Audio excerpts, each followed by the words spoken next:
They're a fantastic group. They are. They've worked hard. They're together. Yeah, you know, they want to play the Welsh way, and very proud to wear the Welsh shirt.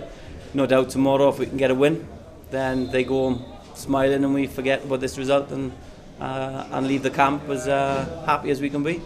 You know, we'll go back now, analyse exactly what happened there, and tomorrow morning we'll certainly show the lads. The boys have done themselves proud, to be honest.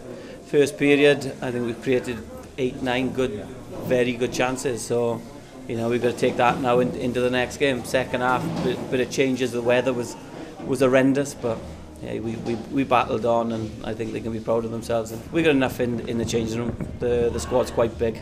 There's perhaps 4 or 5 lads that are fresh. We'll certainly go in and give it a damn good go.